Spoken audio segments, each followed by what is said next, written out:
All right, back together again with ProBasketballTalk.com's Kurt Helin, a.k.a. our resident Ace Ventura. Hopefully we get some cameos throughout this segment as we've come to expect. Lace is out. Lace is out. Sorry. Exactly. But look, man, we were talking about, we were unpacking last night's collapses, plural, on the part of the Minnesota Timberwolves. And I invoked May 25th, I beg your pardon, May 25th, 2002, almost 20 years ago, when the Nets blew that 26-point lead to the Celtics, and New Jersey ended up winning the series. After last night, are you inclined to write off the Timberwolves, or do you think the Grizzlies can respond in Game 4 at home and make this the long series that many expect it to be? Excuse me.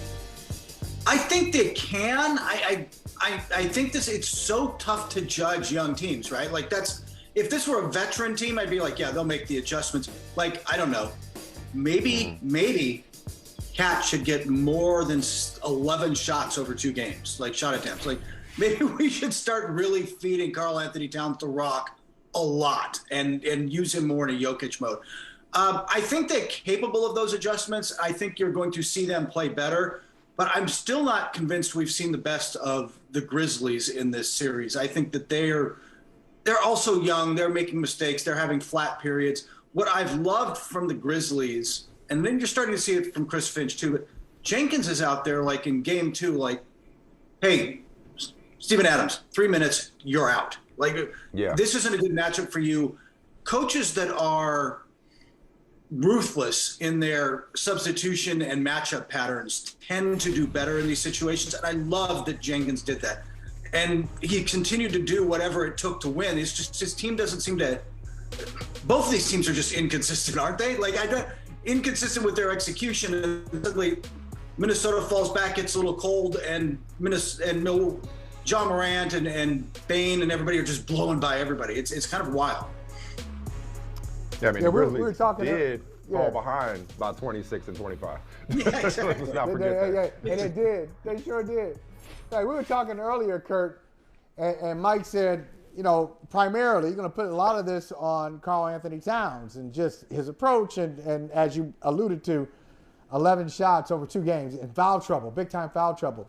Yeah. If you had to break it down, you look at it yesterday, just those 2 big blown leads for Minnesota. Who do you assign blame to? Like in like hockey, let's make it like hockey. 1, 2, 3. The first star, second star, third star. First star is still got to be. This is Towns' team. At the end of the day, he's not necessarily that type of leader, which is why while I have him 1, I might have Pat Beverly too, right? He's the in locker room voice of, constant voice, but like he's the guy firing up the troops. He's going to be the soul of the team. And they couldn't get the consistent play. They couldn't get the defensive effort consistently. They couldn't get, the touches where they wanted them. Then at the end of the day, the coach has got to take some of that too, I think. And I'm not, but ultimately to me, and I'll ask you guys, to me, it always feels like it's a little more on the players. Like, I don't think the coaches were back there not making adjustments. It's just at the end of the day, Towns and everybody else couldn't get the young guys to execute that the way they wanted, and D'Angelo Russell's up and down, and they've got to find a way to adapt to that stuff and just be more consistent. I mean, a timeout would have been nice, Yeah, I think that would have helped. But other than that, I mean, the franchise player got to stay on the floor, and he's got to impose his will. And that's what I was saying about Game 4. Is this an opportunity for Minnesota, and Karl Anthony Towns in particular? You want to be a wolf or you want to be a sheep? You want to be Cat that we know during the regular season, or you want to be a kitten in the playoffs and have Draymond Green taking shuttle shots at you from that game? Speaking of that game, for all intents and purposes, that series is over. Over. Golden State, Michael and I keep going back on this, even with Devin Booker's injury, we go back and forth on this, even with Devin Booker's injury, Phoenix is still Holly's overwhelming favorite in the Western Conference. I know it's Denver, and I know they're overmatched, but I don't know how you can look at the ascension of Jordan Poole and not believe that distinction belongs to the Golden State Warriors in the Western Conference. I don't think they're overwhelming anymore, but I think that because they get this is the mild hamstring strain, and he's out a couple of weeks. That getting him back changes that dynamic a lot for them. I think part of it was, we also think they looked really bad because, well, they looked really bad in that game, but they were looking bad in that game before Booker got hurt. That was a really unsung-like outing, right? Like they weren't getting, their transition defense was awful. Tell this dude, hey, do me a favor. Tell this dude that they in some kind of trouble. He out here talking about like New Orleans is going to be that they're going to be the Big Easy for Phoenix. They're in a little bit of trouble, are they not, against New Orleans with no Devin Booker?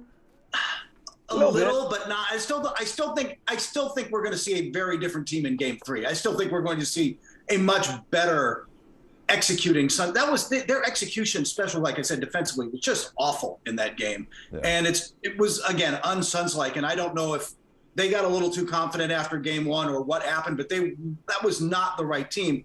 That said, I've always said that the theory of the Warriors, the peak Warriors, the team we all fear, could beat the Suns. I was just not sure we'd get to see them. This is the perfect matchup for the Warriors to gain confidence in.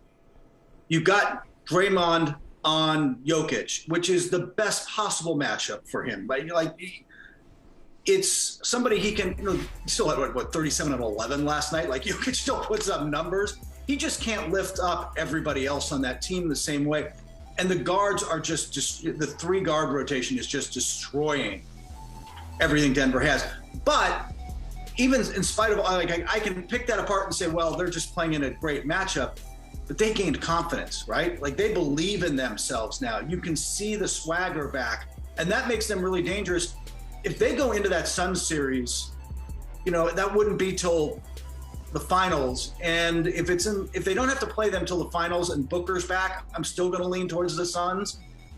But they got to get there. The Suns are going to have to work for this one now, because there's some confidence in New Orleans now, right? Like you could see what CJ has brought to that team. Like they're going to have to earn it. But at the end of the day, I'm still going to pick the Suns. Yeah, you're right. And also, they got to be careful because Smoothie King is a really tough place to play. Bruh, will you stop with this?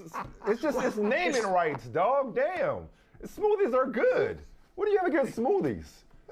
It's not the soft. That is not the softest stadium name or arena name in the league. What do you want, the Zartrans Gumbo Arena? What are you going to call that thing, man? No, I just like it. It messes with Mike. It really upsets him. So I like doing that. Shame on me. Somebody asked me yesterday what the biggest surprise is, Kurt, from the Brooklyn Celtics series, and it's very simply Kevin Durant.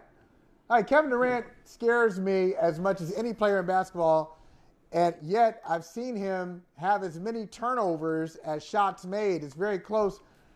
I'm just surprised that the Celtics are doing this to him, and I'm not even convinced the Celtics are doing it to him. Is it the Celtics or is it Durant? What do you think?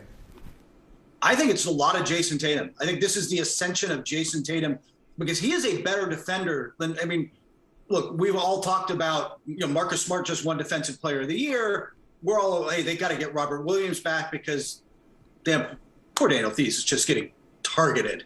There's a huge target on his back every time he's out there. They're trying to isolate him. And they're about to get him back soon. Yeah, they're supposed to get him back. They're supposed to play Game 3. Yeah, for limited minutes, that'll help. Let's be honest, less Daniel Theis, better for Boston. So they get him out there. But Tatum is the guy with the primary Durant matchup. He blocked a Durant jumper. Who blocks a Durant jumper, man? That's incredible defense. He has played at a really high level on both ends. And Boston suddenly, especially with Middleton out, guys, we were talking about can somebody knock off the top of the West? With Middleton out, is Boston back to being the team you fear most in the East? That was the one I told Michael the other day. The two teams that gave me pause in the East, because we talked throughout the season. Milwaukee deservedly so was our favorite, even if they weren't the number 1 seed. The two teams that gave me pause were the Celtics and the Heat. With Jimmy Butler fueling them the way he is.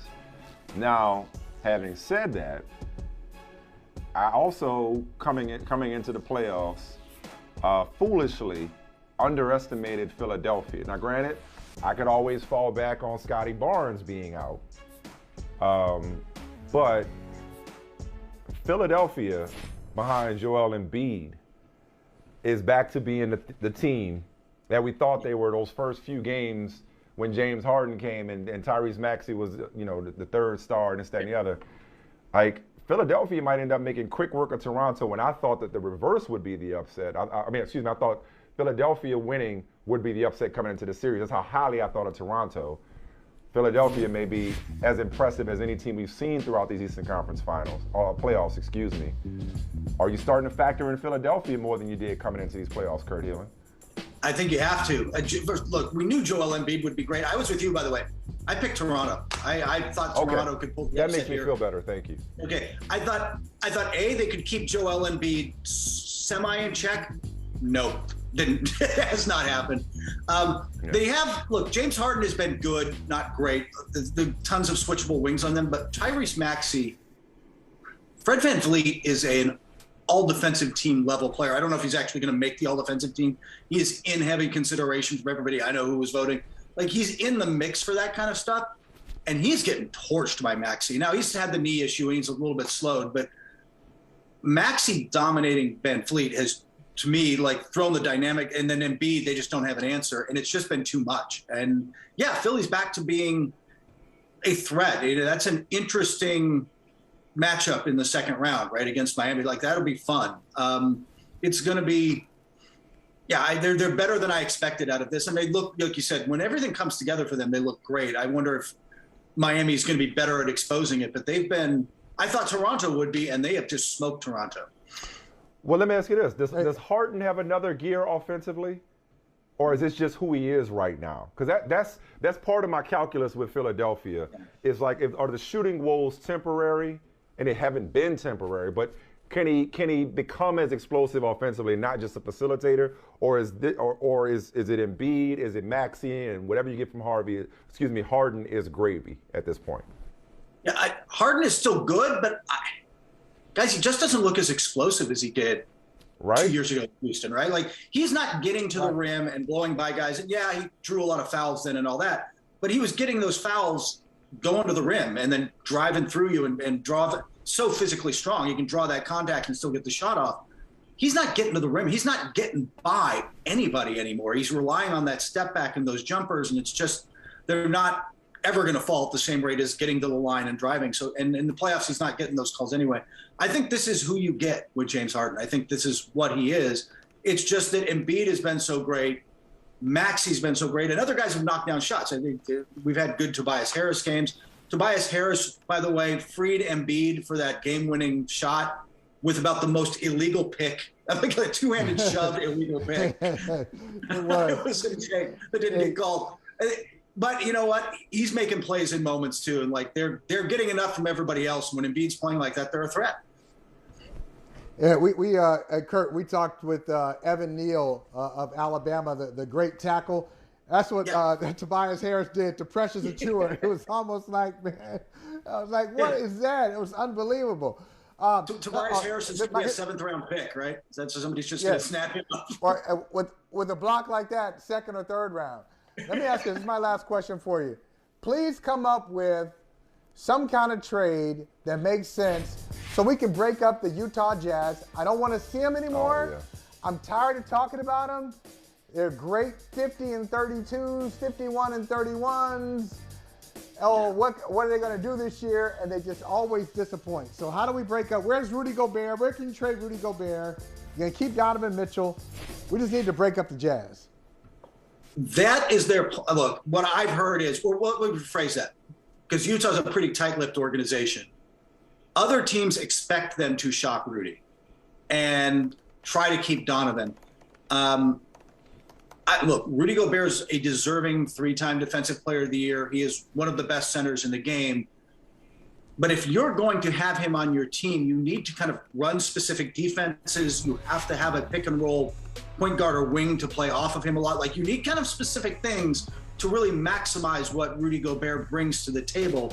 He's not plug and play in the way Donovan Mitchell or others, many other stars are. You can just plug them in. You kind of need something specific with him. And he's on a max deal. So I'm not sure the market is as great. And the real question is, guys, with, you know, the Knicks front office sitting there courtside at game one. Right. Is Donovan, look, Donovan's got, I think, 3 years left after this one on his contract. Might be 4 off the top of my head. I can't remember. But if you're not going to be able, if you're going to build around him again, you got to be sure he's staying. And if he's telling you, I'm gone to New York, or I'm gone the first chance I get when this contract is over, then you kind of have to rethink how you're doing it. So I'm not sure. Nobody's really sure what they're going to do. The plan ultimately is to try to build around Donovan again. But I don't know how fast you can do that there. And I don't know that they're going to be able to make this. It's kind of like Portland right now, trying to rebuild on the fly around Damian. Like, that sounds great on paper, but it's pretty difficult to pull off. Yeah. Well, speaking of difficult, after the Suns struggle with the Pelicans, Dallas is going to be no pushover, especially once they get Luka back. So that'll make for an interesting second-round matchup. Hey, man, we appreciate you, brother. Thank you so much, Kurt Helin. We'll talk to you next week, man. These playoffs, man. I look forward to it. Incredible. Absolutely incredible. And these injuries are certainly going to, as usual, determine who's left standing. Thank you, brother. Anytime, man. This is fun. Hey, thanks for watching Brother from Another on YouTube. Make sure you hit subscribe before you leave, and be sure to watch us 3 to 5 p.m. Eastern Time on Peacock. Appreciate you.